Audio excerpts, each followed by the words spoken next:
MCQ base topic છે અને એ MCQ માટે આપણે લાઈન ટુ લાઈન વસ્તુ સમજવી જરૂરી છે. દોસ્તો, આપણે શરૂઆત કરી રહ્યા છીએ. બધાને આમ સ્ક્રીન ઉપર વંચાય છે?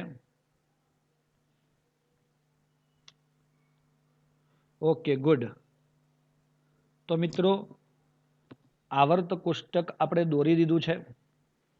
હવે એસ વિભાગ અને પી વિભાગની ચર્ચા આગળ કરી ચૂક્યા છે. ડી અને એફ વિભાગની ચર્ચા આ ચેપ્ટરમાં આપણે કરવાના છીએ. અને ડી અને એફ વિભાગમાં કોનો વધુ સમાવેશ થાય? તો જો પહેલી લીટી છે કે સંક્રાંતિ તત્વો પૈકીના આયર્ન, કોપર, સિલ્વર એટલે જુઓ લોખંડ એટલે કે Fe, Cu, Ag અને Au આ ચાર ધાતુઓ એ માનવ સંસ્કૃતિના વિકાસમાં અગત્યનો પાયો નાખ્યો છે. આપણને ખબર છે દોસ્તો કે આપણે આ બધાની સખત જરૂર છે. એવું લોખંડનો ઉપયોગ અતિશય થાય છે. આ કોપરનો ઉપયોગ ઘરના વાયરિંગમાં બહુ વધુ માત્રામાં થાય છે. સોના ચાંદી એ તો આપણને ખબર જ છે. આ ઉપરાંત એટલે આ બધા કોણ છે ખબર છે? ડી વિભાગના તત્વો છે. આ ઉપરાંત TH એટલે કે થોરિયમ, Pa અને યુરેનિયમ. આ થોરિયમ, પ્રોએક્ટિનિયમ અને યુરેનિયમ એ એફ વિભાગના તત્વો છે દોસ્તો. અને આમનો ઉપયોગ આપણે ક્યાં કરીએ છીએ? એ આંતર સંક્રાંતિ તત્વો કીધા એટલે કે એફ વિભાગના તત્વો આધુનિક સમયમાં ન્યુક્લિયર ઉર્જાના શ્રેષ્ઠ સ્ત્રોત તરીકે ઓળખાય છે. ન્યુક્લિયર ઉર્જા ખબર છે? ઓછો પદાર્થ વાપરીને ઘણી બધી ઉર્જા મેળવવી હોય તો આ ન્યુક્લિયર ઉર્જા એક બહુ અગત્યનો સ્ત્રોત કહેવાય છે. એમાં આ થોરિયમ, પ્રોએક્ટિનિયમ અને યુરેનિયમ જેવી ધાતુઓ વધુ માત્રામાં વપરાય છે. ચલો આગળ વધીએ. હવે અહીંયા આવર્ત કોષ્ટકમાં આ ડી વિભાગ શબ્દ આવે તો તમે શું કહેશો? સમૂહ કયો? સમૂહ 3 થી સમૂહ 12 એને આપણે કહીએ છીએ ડી વિભાગ. ચાલો ખબર પડે છે? એને આપણે શું કહીએ છીએ? ડી વિભાગ. ત્યારબાદ જેમાં 4 દીર્ઘ આવર્તોમાંના દરેક આવર્તમાં ડી કક્ષકો ક્રમશઃ ભરાય છે.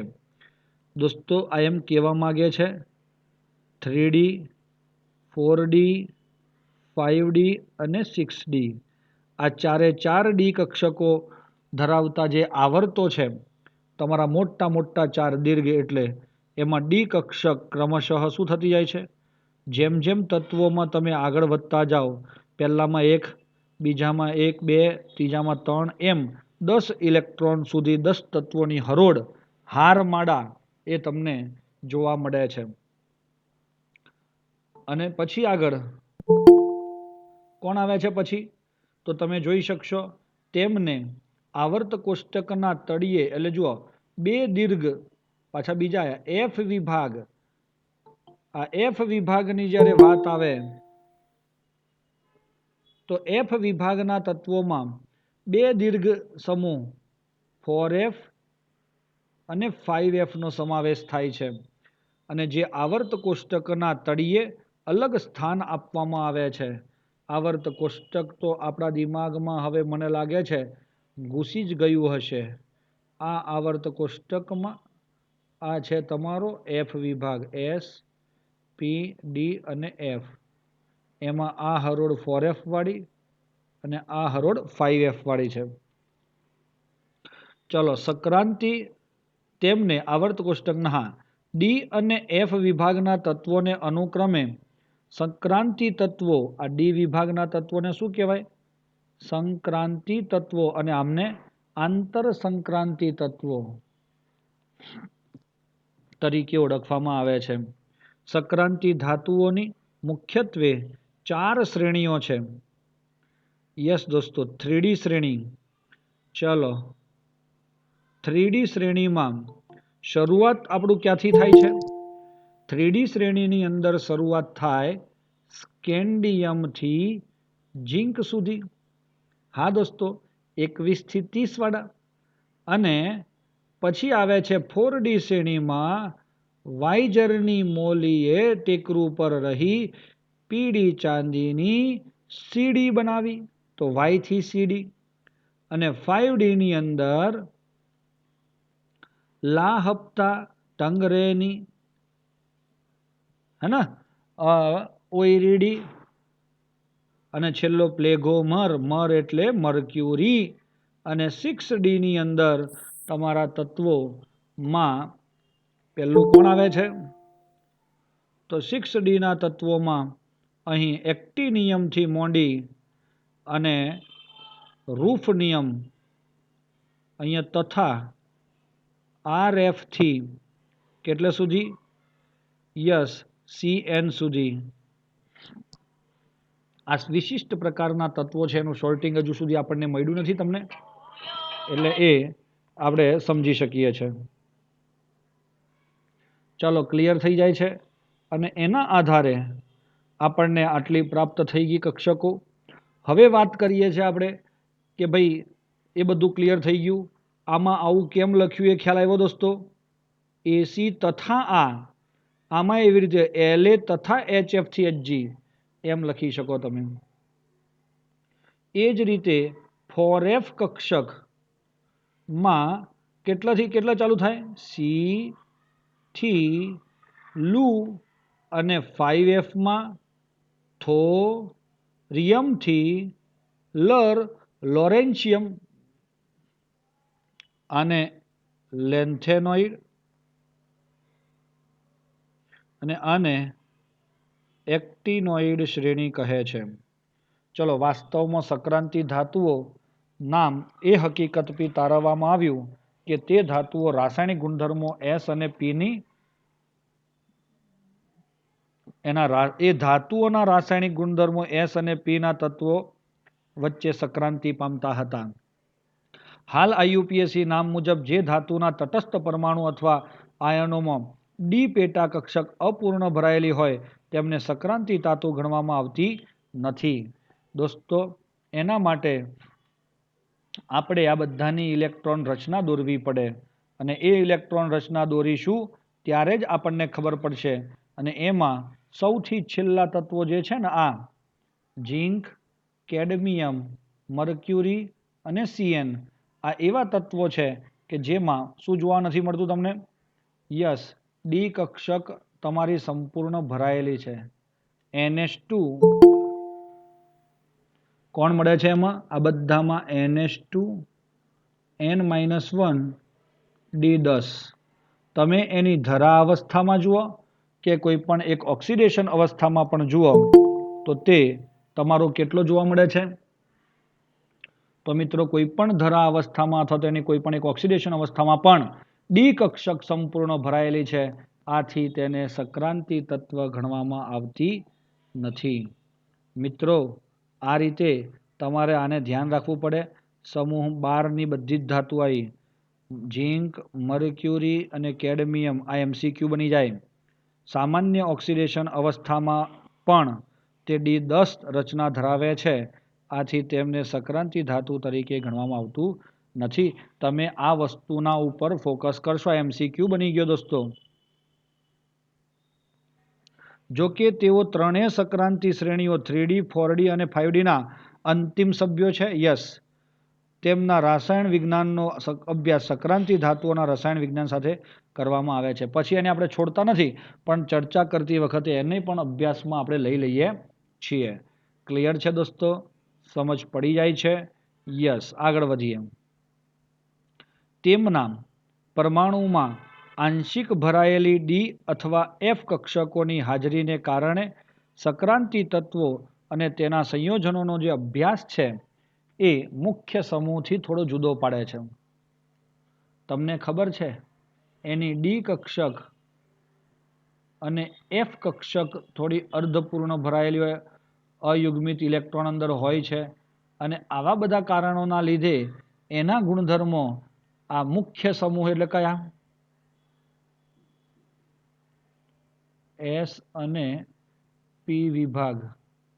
મુખ્ય સમૂહ એટલે S અને P વિભાગના તત્વો તેમ છતાં સંયોજકતાનો સામાન્ય સિદ્ધાંત જ જે મુખ્ય સમૂહોના તત્વોને લાગુ પડે છે તે સક્રાંતિ તત્વો પર પણ સફળતાપૂર્વક લાગુ પાડી શકાય છે. યસ દોસ્તો, વિવિધ કિંમતી ધાતુઓ સોના, ચાંદી અને પ્લેટિનમ, ઔદ્યોગિક મહત્વ ધરાવતી ધાતુઓ લોખંડ, કોપર અને ટિટેનિયમ, આ બધી જ ધાતુઓ એ આ ડી વિભાગમાં સમાવિષ્ટ થાય છે. એટલે આ ડી વિભાગનું મહત્વ છે. આ બધું આ એકમમાં આપણે શું ભણવું છે?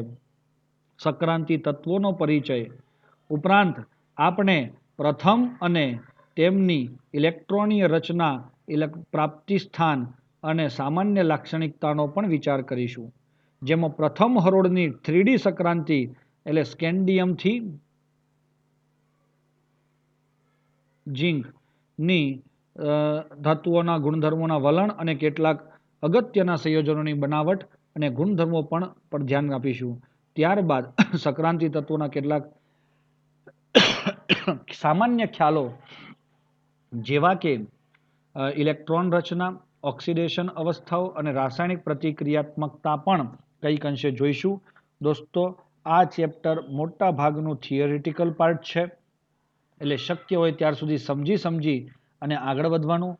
આજે જે ટોપિક ભણીશું તે એટલો બધો થિયરી પાર્ટ માટે ઇમ્પોર્ટન્ટ નથી, માત્ર MCQ બેઝ તમારે ધ્યાન ઉપર રાખવાનો છે. તો જુઓ, અને સિમ્પલ MCQ પૂછાય. આવર્ત કોષ્ટકમાં સ્થાન ડી વિભાગ. આવર્ત કોષ્ટકમાં મોટો મધ્ય ભાગ રોકે છે. ડી વિભાગ સૌથી વચ્ચે હોય ને, અને તેની બંને બાજુએ આમ આપણે આકૃતિ દોરીએ તો વધારે ખ્યાલ આવી જાય. મોટો મધ્ય ભાગ કયો છે? ડી વિભાગ. આ ભાગ બરોબર છે. ચલો, તેની બંને બાજુએ એસ અને પી વિભાગ આવેલા છે. હા સાહેબ, ડી વિભાગના તત્વો એસ અને પી વિભાગના તત્વોની મધ્યમાં રહેલી હોવાથી તેનું નામ સક્રાંતિ તત્વ આપવામાં આવ્યું છે. તેમના પરમાણુઓમાં ઉપાતિમ એટલે ઉર્જા સ્તરોની ડી કક્ષકોમાં ઇલેક્ટ્રોન ભરાય છે. આ ઉપાતિમ એટલે શું? આ ઉપાતિમનો મતલબ થાય કે ભાઈ તમારે 4s તો ભરાઈ ગયો હોય અને 3D તો પછી ભરાય. સમજ પડે છે? ઉપાતિમ એટલે અંદરની, આ અંદરની ડી કક્ષકોમાં ભરાય છે. અને આ રીતે સક્રાંતિ ધાતુઓની 4 હરોળ એટલે કે 3D, 4D, 5D અને 6D બને છે. ચોથી હરોળ 6D હાલમાં અપૂર્ણ થઈ છે દોસ્તો. બધા એના તત્વો બહુ નવા તત્વો છે, એની ચર્ચા પણ કંઈક અંશે આપણે નામને આધારે ફ્યુચરમાં જોઈશું. સક્રાંતિ તત્વોની આ શ્રેણીઓને કોષ્ટક 8.1માં દર્શાવી છે. ચાલો, ક્લિયર થઈ જાય છે? હા, આ તત્વોની સામાન્ય ઇલેક્ટ્રોન રચના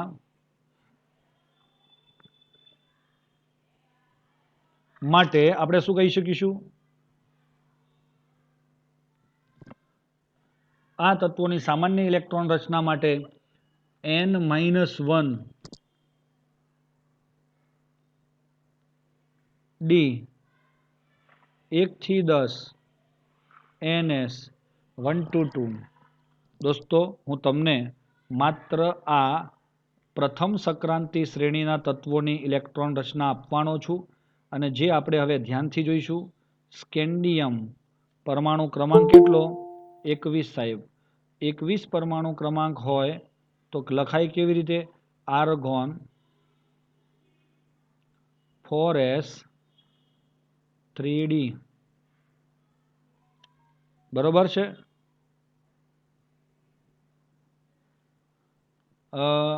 ત્યારબાદ કોણ આવે છે?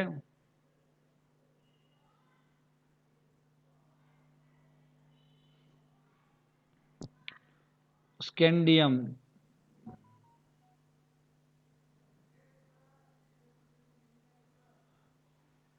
Titanium, very good, argon 4s અને 3d ની ચર્ચા આપણે ત્યાં થવી જોઈએ. અને બીજી વાત દોસ્તો, આવી રીતે તમે પણ ઇલેક્ટ્રોન રચના તમારી દોરી શકશો ત્યાં તમારી નોટબુકની અંદર. હા, બહુ જ જરૂરી છે. વેનેડિયમ, જુઓ મિત્રો, બહુ ઇઝી છે આ વસ્તુ.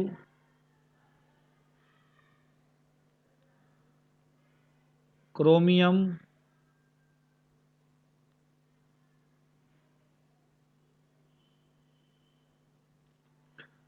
પછી scandium, titanium, vanadium, chromium, manganese, cobalt, iron, cobalt, nickel, copper અને ઝિંક. આટલા તત્વોની ઇલેક્ટ્રોન રચના આપણે દોરવી છે. મિત્રો, આ ઇલેક્ટ્રોન રચના તમને દોરતા આવડશે તો આ ચેપ્ટર એની સાથેનું એના પછીનું ચેપ્ટર પણ જે આપણું છે ને સંકીર્ણ સંયોજનો એ બહુ ઇઝી થઈ જશે. આથી તમારે આ ડી વિભાગની પહેલી હરોળનો પરમાણુ ક્રમાંક અને એની ઇલેક્ટ્રોન રચના આવડવી બહુ જ આવશ્યક છે. ગમે તે કન્ડિશનમાં તમને આ આવડી જવું જોઈએ.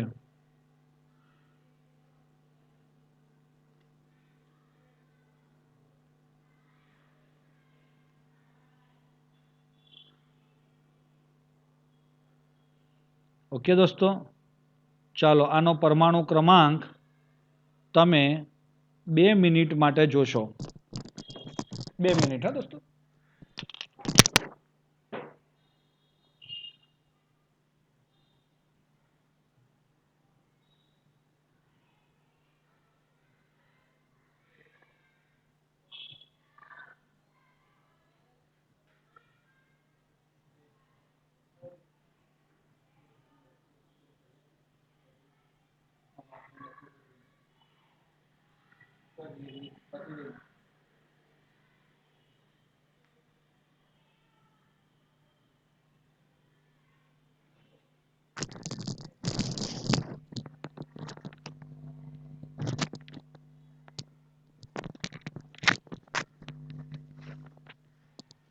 હા દોસ્તો, ચલો હવે આની ઇલેક્ટ્રોન રચનામાં તમને ઇલેક્ટ્રોન આપવામાં આવે છે ત્યારે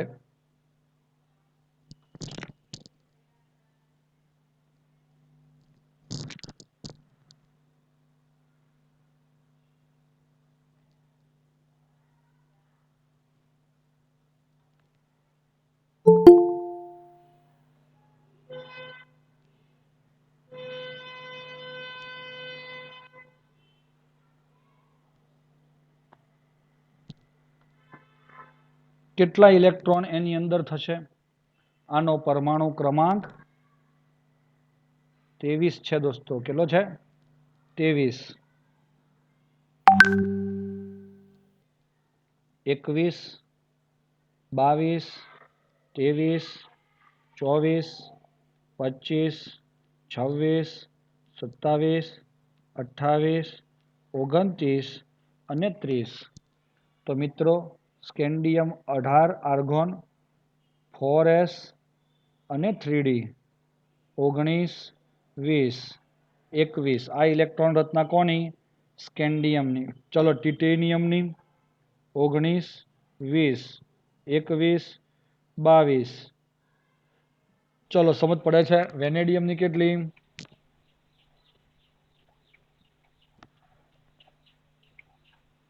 19, 20, 21, 22, 23. ચલો આગળ વધીએ. ખ્યાલ આવે છે ને આપણને? ધ્રુવિક, તને હું પછી બહાર કાઢી ના નાખું બેટા. 24, 19, 20, 21, 22, 23, 24.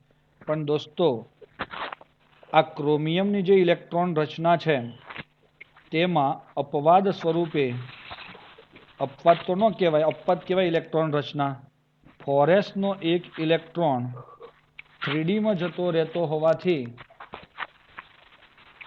3d 5 બને છે. અને એના લીધે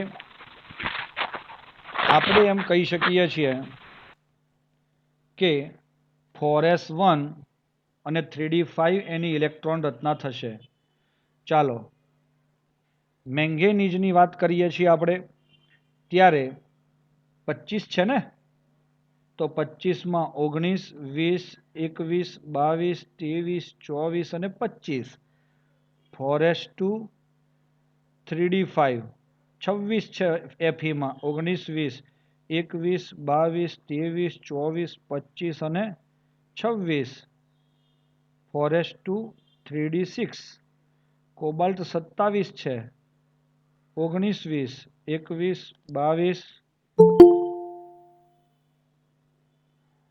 23 24 25 અને 27 3d7 અને લાસ્ટમાં ક્યાં 19 20 21 22 23 25 26 27 અને 28 બરોબર મળે છે અને એના લીધે આપણને અહીંયા 19 20 21 22 23 24 26 27 28 અને 29 પણ દોસ્તો આ સંપૂર્ણ ભરાવાય એના માટે આ કોપર અને આની ઇલેક્ટ્રોન રચના અપવાદ સ્વરૂપની છે દોસ્તો એટલે આમાં એક જ ઇલેક્ટ્રોન બચે છે હા અને એ અપવાદવાળી ઇલેક્ટ્રોન રચનાને હું તમને વિશિષ્ટ રીતે જોઈ બતાવું ને તો તમને વધારે આમ આઈડિયા આવશે ચાલો ઓકે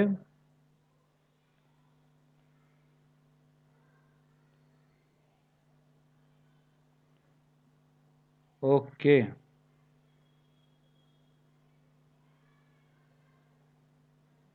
દોસ્તો અને લાસ્ટ આવે છે ઝીંકની 19 20 21 22 23 24 26 27 28 29 અને 30 આ રીતની ઇલેક્ટ્રોન રચનાઓ આપણે દર્શાવવી પડે અને એ દર્શાવવાથી આપણને ખ્યાલ આવશે કે કઈ ઇલેક્ટ્રોન રચનામાં શું જોવા મળે છે તે અપવાદવાળી ઇલેક્ટ્રોન રચનાને આપણે સ્પેસિફિક હાઇલાઇટ કરીએ તે તમારા ધ્યાનમાં પણ ફ્યુચરમાં પણ આવવું જોઈએ કે આ પહેલી સંક્રાંતિ શ્રેણીની આ બે હરોળ જે છે એમાં કોપરની અને કોની ક્રોમિયમની જે ઇલેક્ટ્રોન રચના છે તે કેવી છે દોસ્તો યસ અપવાદ સ્વરૂપની કેવી રીતે અપવાદ થઈ દેખાય છે તમને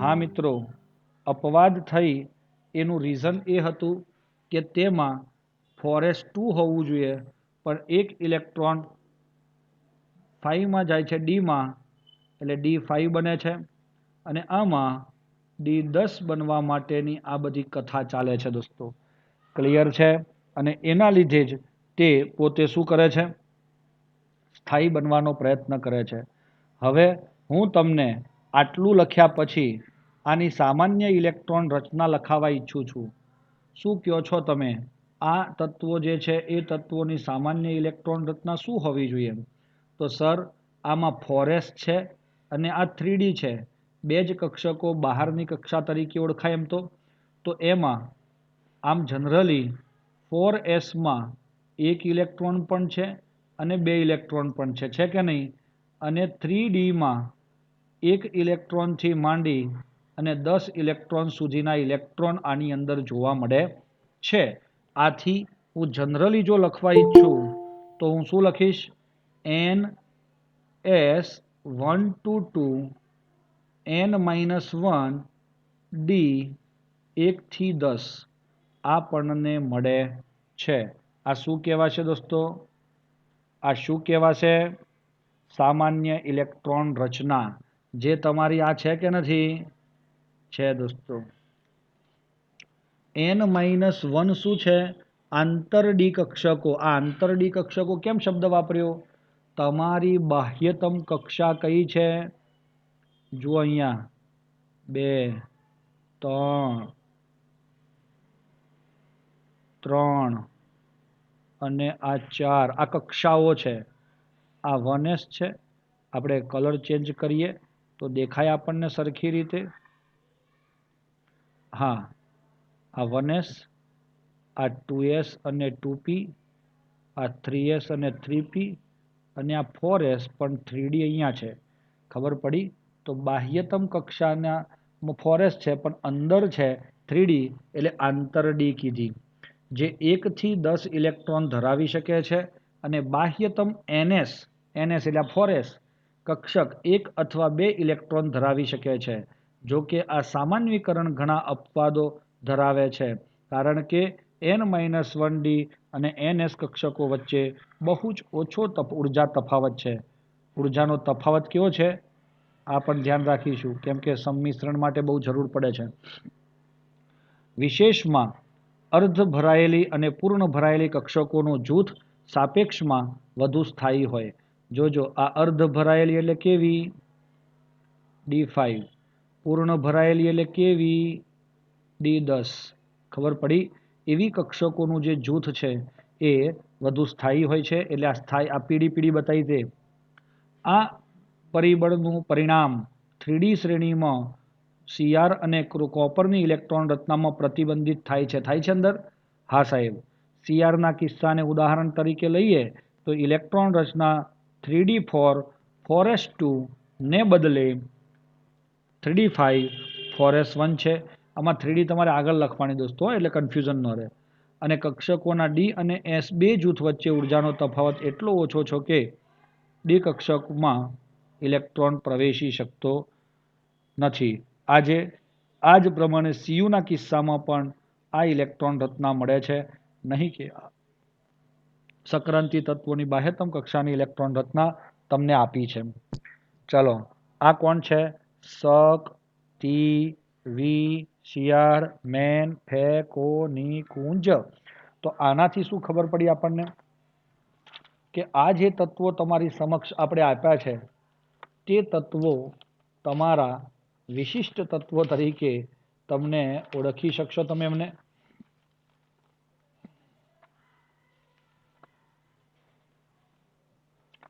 ચાલો, ક્લિયર છે એ દોસ્તો? વિશિષ્ટ તત્વો તરીકે કેમ ઓળખવામાં આવે છે તે તો એ પણ તમારે ધ્યાન રાખવું આવશ્યક છે. પછી આ શું બતાવ્યું છે કોષ્ટકમાં? આ બીજા નંબરમાં Z છે એટલે એનો પરમાણુ ક્રમાંક, અને 4s એટલે શું? એમાં ઇલેક્ટ્રોનની સંખ્યા. આ બધું તમારા સામે જ છે. જે આપણે ઇલેક્ટ્રોન રચના દોરીને એ જ છે આ. અને ત્યારબાદ આ તમારું 3D જે છે એમાં આટલા ઇલેક્ટ્રોન જોવા મળે છે. તો દોસ્તો ખાસ ધ્યાન રાખીએ, આગળ વધીએ. દ્વિતીય સંક્રાંતિ શ્રેણી છે તમારી બુકમાં? છે સર. વાયઝરની મોલી, આ NB એટલે નિયોબિયમ, મોલી એટલે મોલિબ્ડેનમ, જર એટલે ઝિર્કોનિયમ, વાય એટલે યટ્રિયમ. સમજ પડે છે દોસ્તો? યસ, વાય એટલે યટ્રિયમ કહેવાનું. અને TE ટેલ્યુરિયમ, અને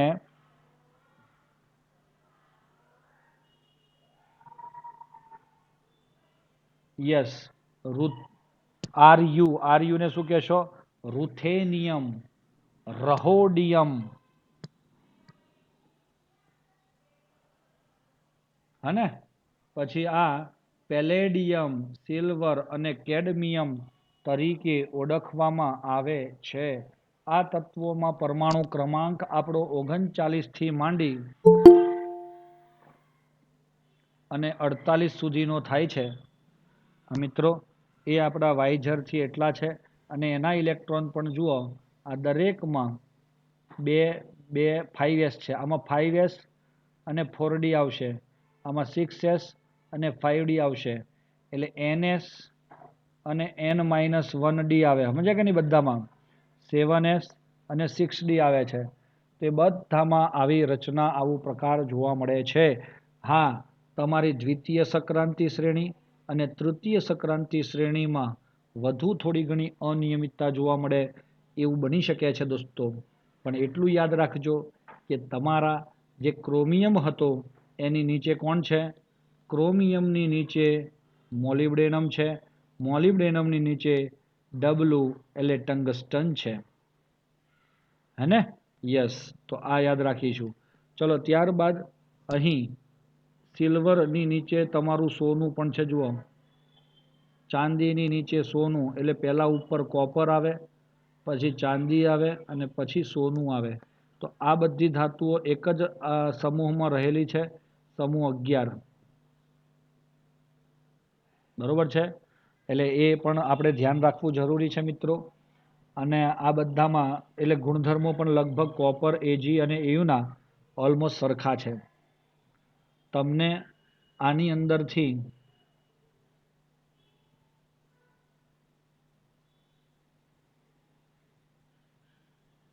ઇલેક્ટ્રોન રચના તમે જોતા હશો આ બધાની. જુઓ આમાં ડીમાં 10, ડીમાં 10 અને ડીમાં 10. ચલો આ બે તો પેલામાં બી હતા, પાછળ પણ હતા. જુઓ આ બધામાં એ છે. જુઓ છેલ્લા બે તો 10 આમાં પણ છે ને. જુઓ આ છેલ્લા બે 10. પણ અહીંયા 3 તત્વો એવા છે, પેલેડિયમ, સિલ્વર અને કેડમિયમ. તો એમાં એસમાં અહીંયા 0 પણ આવે છે. જુઓ આ એક જ તત્વ એવું છે પેલેડિયમ કે જેમાં 5s0 4d10 આવું બને છે. અને મિત્રો આવી ઇલેક્ટ્રોન રચનાઓ ખાસ પૂછાય. સિલ્વરની તો બધું પછી કોમન થઈ જાય કે સિલ્વરમાં આપણે જોઈએ છે 5s1 4d10. એનો ઇસ્યુ નથી કારણ કે કોપરના જેવું જ છે.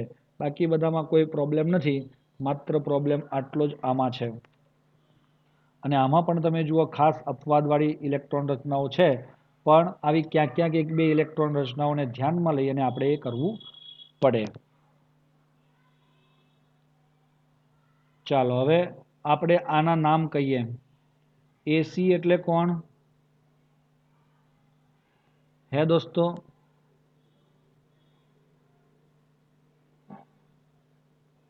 એક્ટિનિયમ. ચલો આરએફ એટલે શું? રુથોફોર્ડિયમ. રુથરફોર્ડ નામ સાંભળ્યું છે? રુથોફોર્ડિયમ અને એ છે 104. ત્યારબાદ ડીબી આવ્યો. ડીબી એટલે શું? ડૂબનિયમ. ડૂબી મરવાનું વાત થાય છે ને, એવી રીતે આ આવે છે તમારું ડૂબનિયમ. દોસ્તો આ પાનું ફરી ગયું છે, થોડીક વાર માટે ડૂબનિયમ થશે. હવે વેઇટ ફોર 2 મિનિટ્સ. ચલો એ ડૂબનિયમ થઈ ગયું. હવે ત્રીજા નંબરમાં કોણ આવ્યું એના પછી?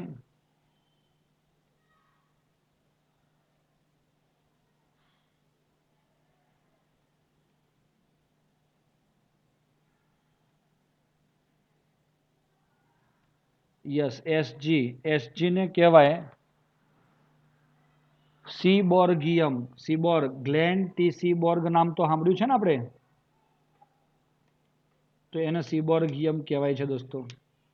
2 મિનિટ માટે જોઈશું આપણી સ્કીન રેડી થઈ જાય. આ થોડું ડિસ્ટર્બન્સ આવે છે ને એટલે.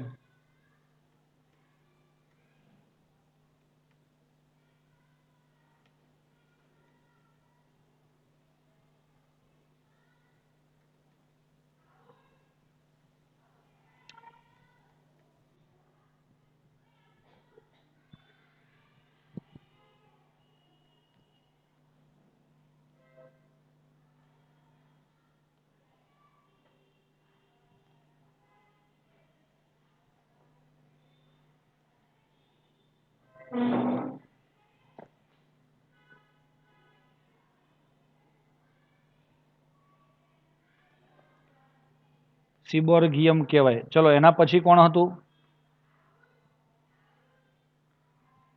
બીએચ એટલે એનું નામ થાય છે દોસ્તો બોહોર. બોર તો ખબર છે ને વૈજ્ઞાનિકનું નામ છે, તો એનું નામ બોહોરિયમ આપણે લખીશું.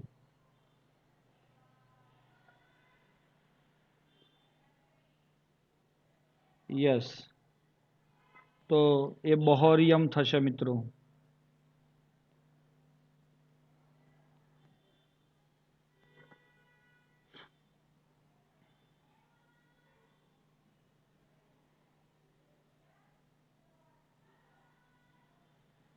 ચાલો આગળ વધીએ. એમાં પછી કોણ આવ્યું?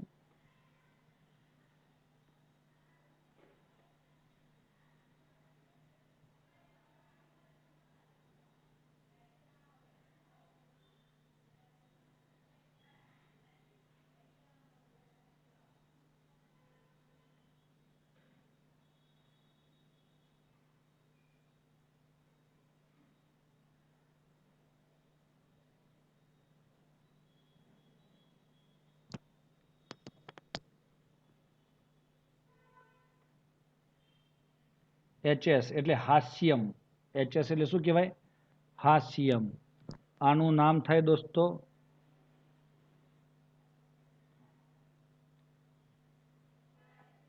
દુબનિયમ. હા, DB એટલે ચલો DB પછી કોણ આવ્યું? SG એટલે SG નું નામ શું થશે? સિબોર્ગિયમ. પછી કોણ આવ્યો? BH બહોરિયમ. HS હાસ્યમ.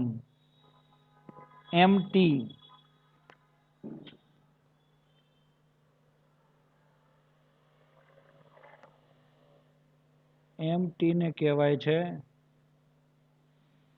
મેન્ટેનેરિયમ. મેન્ટેનન્સ આવે ને એવી રીતે. DS ને કહેવાય છે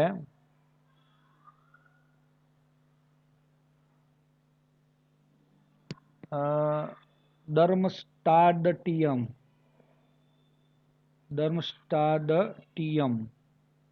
હા દોસ્તો. અને RG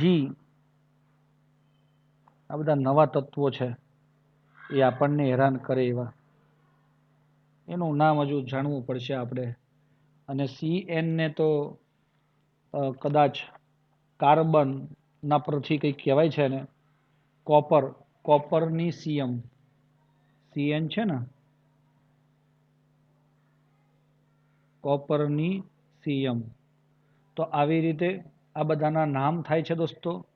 અને એ તત્વો આપણે જોઈ શકીએ છીએ.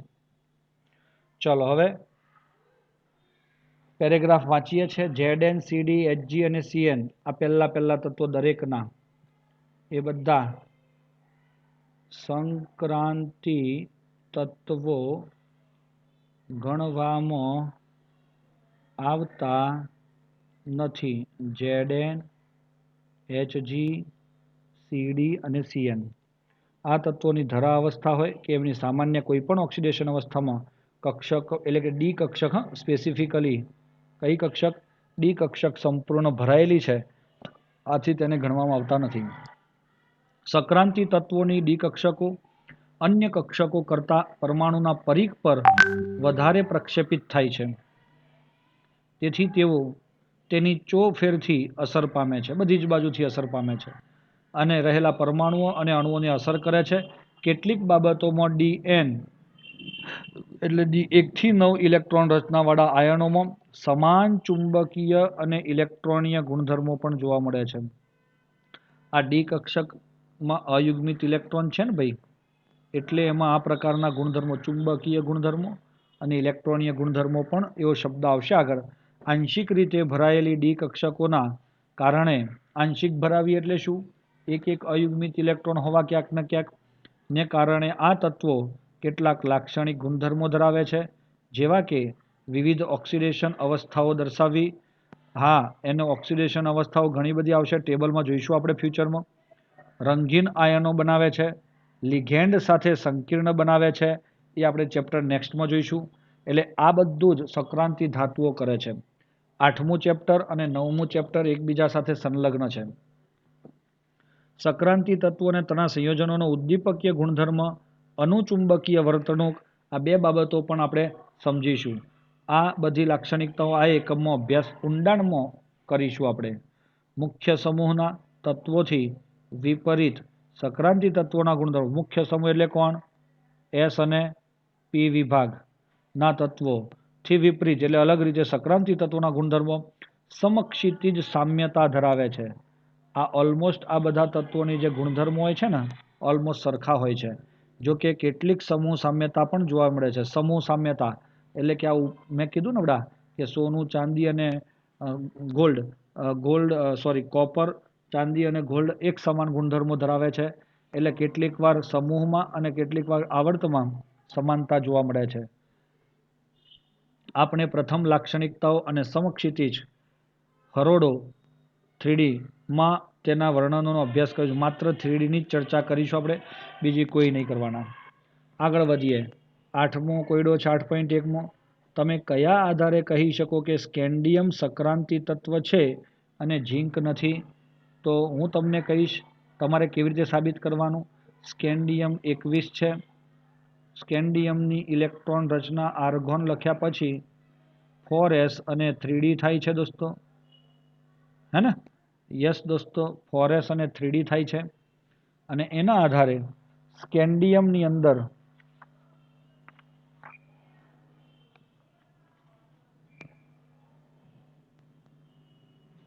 આપણને ઓક્સિડેશન અવસ્થાઓ આમ તો મળતી નથી, આપેલી નથી, 1, 2 અને 3. જ્યારે ઝીંકની અંદર 3d અને 4s આટલી જ થાય, 5 જ. 1, 2, 3, 4, 5, 6, 7, 8, 9, 10 થઈ ગયા ને? ચાલો, આ ધરા અવસ્થામાં ડી કક્ષક ખાલી છે, પણ ધરા અવસ્થામાં ડી કક્ષક ભરેલી છે. બીજું, સ્કેન્ડિયમ +3 ઓક્સિડેશન અવસ્થા થાય એટલે આ બધું નીકળી જાય, તો ડી સંપૂર્ણ ખાલી થઈ ગઈ. પણ આને વધુમાં વધુ +2 થાય, +2 થાય તો 4s માંથી ઇલેક્ટ્રોન જાય, 3d તો d10 એમનું એમ જ રહે, એટલે ડીમાં સંપૂર્ણ ભરાયેલી છે. આથી ઝીંક એ શું છે? સંક્રાંતિ તત્વ ગણવામાં આવતું નથી. એટલે ઓક્સિડેશન પહેલાં તો ધરા અવસ્થા બી જોવાનું અને સેકન્ડમાં એનો ઓક્સિડેશન અવસ્થા જોવાની. ચલો, ત્યારબાદ સિલ્વર પરમાણુની ધરા અવસ્થામાં ડી કક્ષકો સંપૂર્ણ ભરાયેલી છે, હા કે ના? તો એ બતાવું ને તમને હું. અહીંયા જુઓ, સિલ્વર આ છે, ધરા અવસ્થાની ઇલેક્ટ્રોન રચના એની શું થાય? 5s1 4d10. સિલ્વરની 5s1 4d10 છે. તમે કઈ રીતે કહી શકો કે સંક્રાંતિ તત્વ છે? હે? તો એમાં Ag+ સાથે Ag+2 પણ બની શકે છે અને +3 પણ બની શકે છે. જો +1 થાય તો 5s જાય, +2 થાય તો એક ઇલેક્ટ્રોન શેમાંથી જાય? 4d માંથી જાય. અને 4d માંથી જાય તો એમાં અયુગ્મિત ઇલેક્ટ્રોન રહી ગયો, સંપૂર્ણ ભરાયેલી હોતી નથી. જો સંપૂર્ણ ભરાયેલી રહી જાય તો જ સંક્રાંતિ કહેવાય. જો +2 થાય તો એક ઇલેક્ટ્રોન એની પાસે બચી જાય છે, આથી તે સંક્રાંતિ તત્વ છે. નીચેના વિભાગોમાં આપણે ફક્ત પ્રથમ સંક્રાંતિના ગુણધર્મોનો જ અભ્યાસ કરીએ. ચલો, કઈ વાંધો નહીં. પ્રથમ સંક્રાંતિ તત્વો તમારા શક્તિ વિષયર મેન ફેકો નિકુંજ છે. એ લગભગ બધા જ ધાત્વીય ગુણધર્મો જેવા કે ઉચ્ચ તનન પ્રબળતા, તણાવપણું, ટીપાઉપણું, ઉચ્ચ ઉષ્મીય અને વિદ્યુત વાહકતા તથા ધાત્વીય ચમક. તણાવપણું એટલે ખેંચી શકાય છે, ટીપાઉપણું એટલે ટીપી શકાય છે, ઉચ્ચ ઉષ્મીય ક્ષમતા છે એટલે તાપ ગરમીનું પણ વહન કરી શકે, વિદ્યુતનું પણ વહન કરી શકે, ધાતુ છે તો ચમકદાર પણ છે. આ બધી જ ધાતુઓ આ પ્રકારનો ગુણધર્મ ધરાવે છે. ZnCd, Hg અને mm જેવા અપવાદ સિવાય આ MCQ યાદ રાખવાનું.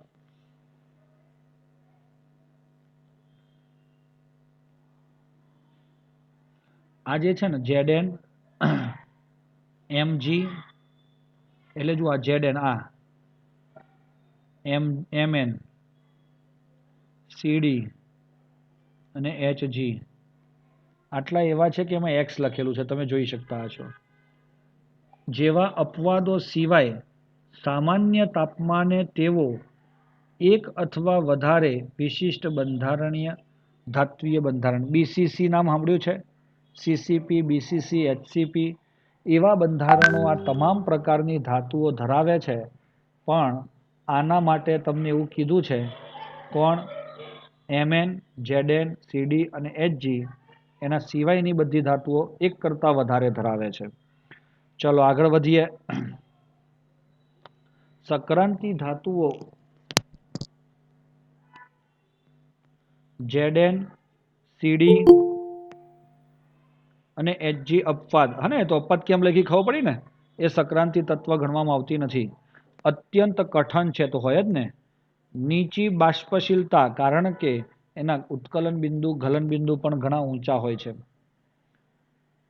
છે. કારણ કે 3D, 4D અને 5D સંક્રાંતિ, આ જુઓ, આ પહેલી હરોળ આવી. ઓરેન્જવાળી, આ ઓરેન્જવાળી જે છે એ 3D વાળી, આ ઝર્કોનિયમ 4D વાળી અને હાફનિયમ એ 5D વાળી છે, લીલીવાળી. ચલો, ધાતુઓના ગલનબિંદુ દર્શાવે છે આલેખમાં. અને ઊંચા ગલનબિંદુનું કારણ આંતરપરમાણવીય ધાત્વીય બંધન હોય છે. આ શું હોય?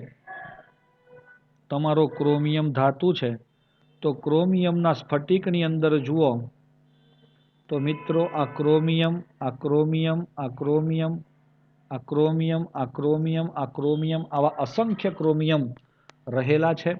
અને હું તમને અત્યારે ધાત્વીય બંધની પણ માહિતી આપવા ઈચ્છું છું. દોસ્તો, મેં લીધો દાખલા તરીકે Fe, Fe, Fe, Fe, આવા અસંખ્ય Fe હોય. પણ Fe અથવા તો આ કોઈ પણ તત્વ લઈ લો, સ્કેન્ડિયમથી વેનેડિયમ સુધીનું કોઈ પણ તત્વ, તો તમને ખબર પડશે કે તેની બાહ્યતમ કક્ષાની ઇલેક્ટ્રોન રચનામાં 3D 1 થી 10 તો બરોબર છે, 4s 1 થી 2 છે. એટલે આ ઇલેક્ટ્રોન કેન્દ્રથી થોડાક દૂર છે. એથી સ્ક્રીનિંગ અસર, શિલ્ડિંગ અસરને કારણે તે પોતાનું સ્થાન ગુમાવે છે અને ગુમાવીને ક્યાં પડે છે એ ખબર તમને? દોસ્તો, ના ખબર હોય તો બતાવી દઉં. ક્યાં પડે છે? તો એ અહીંયા આંતરાલીય જગ્યાઓમાં આવા ઇલેક્ટ્રોન ફરતા થઈ જાય. હવે જે ઇલેક્ટ્રોન તમારો નીકળ્યો હોય એ Feને આપણે કહીએ છીએ, શું કહીએ છીએ આપણે? ધન વીજભારિત પરમાણુ કર્નલ. અને આ ઇલેક્ટ્રોનને આપણે શું કહીએ છીએ? વિસ્થાનીકૃત ઇલેક્ટ્રોન. દોસ્તો, આ ધન વીજભારિત પરમાણુ કર્નલ અને આ ઇલેક્ટ્રોન વચ્ચે જે આકર્ષણ બળ લાગે તેને ધાત્વીય બંધ કહેવાય. આ ધાત્વીય બંધ પહેલાં હરખી રીતે સમજી લેજો. પાછું એવું થાય આ ઇલેક્ટ્રોન આ જ Feનો હોય, ના, એવું જરૂરી નથી. ગામના ફળિયાની અંદર જ્યારે બાળકો ઘરમાંથી બહાર રમવા નીકળે એવી પરિસ્થિતિ અહીંયા છે. Fe જે છે એ પોતાના ઇલેક્ટ્રોન એની સ્થાન છોડીને જતા રહે એટલે Fe ધન વીજભારિત બન્યો. એનું આકર્ષણ એ પોતાની સાથે પણ હોઈ શકે અને અન્ય પરમાણુ સાથે પણ હોઈ શકે. તેને ધાત્વીય બંધ કહે છે. અને આ ધાત્વીય બંધ માટે NS ઇલેક્ટ્રોન ઉપરાંત NDના પણ કક્ષકોમાં વધુ ઇલેક્ટ્રોનને કારણે જોવા મળે છે. મેંગેનીઝ અને ટેકનીશિયમ, આ રહ્યો ક્યાં ગયો? આ મેંગેનીઝ અને ટેકનીશિયમ ઘટી ગયો તરત જ. ના અનિયમિત મૂલ્યો સિવાય કોઈપણ હરોળમાં આ ધાતુના ગલનબિંદુ D5 ઇલેક્ટ્રોન રચના પર મહત્તમ હોય છે. આમાં જુઓ, ક્રોમિયમ, મેં તમને કીધું ને આ બધાની ઇલેક્ટ્રોન રચના હતી. ક્રોમિયમ, મોલિબ્ડેનમ અને ટંગસ્ટનમાં D5 જોવા મળે છે. એટલે એમાં સૌથી વધારે છે. એમાં ખાલી અપવાદ સ્વરૂપે કોણ છે? ટેકનીશિયમ અને મેંગેનીઝ.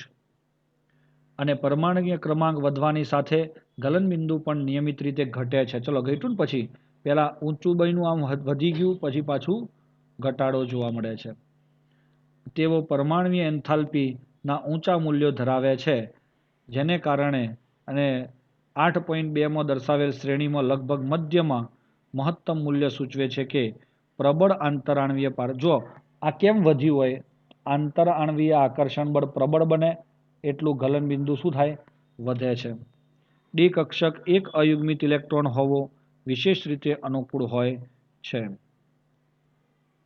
સામાન્ય રીતે સંયોજકતા ઇલેક્ટ્રોનની સંખ્યા જેટલી વધારે હોય, એટલે બાહ્યતમ કક્ષાના ઇલેક્ટ્રોન જેટલા વધારે હોય તેટલું પરિણામી બંધન પ્રબળ હોય. જો કે ધાતુના પ્રમાણિત વિદ્યુત ધ્રુવ પોટેન્શિયલ, આ એક શબ્દ છે, ના માપનમાં આ એન્થાલ્પીનું પણ અગત્યનું પરમાણવીયકરણ, એટલે કે તમારા ધાતુમાંથી આ Fe અને આ Feમાંથી Feને ગેસ સ્વરૂપે દૂર કરવો આને પરમાણવીકરણ એન્થાલ્પી કહેવાય નું પરિબળ છે. ઘણી ઊંચી પરમાણવીકરણ એન્થાલ્પી એટલે કે ઊંચું ઉત્કલન બિંદુ. જેટલું આની પરમાણવીકરણ એન્થાલ્પી વધારે હોય એટલું ઉત્કલન બિંદુ ઊંચું હોય. અને એટલે ખબર પડે છે Fe સોલિડમાંથી Fe લિક્વિડ બને તો એ પરમાણુમાંથી લિક્વિફેક્શન થયું અને આપણને આ મળે છે. ચાલો વિદ્યુત ધ્રુવ પોટેન્શિયલમાં જે આગળ જોઈશું આપણે, આકૃતિ 8.2માં એક સામાન્ય કરંટ નીકળી શકે છે કે દ્વિતીય અને તૃતીય સંક્રાંતિ શ્રેણી ધાતુઓના પરમાણ્વીય કરણ એન્થાલ્પીના મૂલ્યો. આ કયા મૂલ્યો આપ્યા? ડેલ્ટા IH એટલે પરમાણ્વીકરણ એન્થાલ્પીના મૂલ્યો એ દ્વિતીય અને તૃતીય એટલે આ 4D અને આ 5D, આ 3D છે. અનુવર્તી તત્વો કરતાં ઘણા વધારે હોય છે. દેખાય છે ને? આનથી આ વધ્યું ને આનથી આ વધ્યું. આ પરિબળ ભારે સંક્રાંતિ તત્વોના સંયોજનોમાં વધુ પ્રમાણમાં ધાતુ બંધન બનાવવામાં મહત્વનું છે. એટલે દોસ્તો આ પરિબળના કારણે જે ભારે સંક્રાંતિ ધાતુઓ છે, આ ભારે એટલે કઈ? 4D, 5D, 6D, જેમ ઉપરથી નીચે જાઓ તેમાં બધી ભારે થતી જાય. એમના સંયોજનો વધુ પ્રમાણમાં ધાતુ બંધન બનાવવાનું મહત્વ વધુ ધરાવે છે. મિત્રો આ ક્લિયર થઈ જાય છે? આપણને સમજ પડી ગઈ દોસ્તો? આટલે સુધી રાખીએ છીએ આજનું આપણું આ સેશન. અને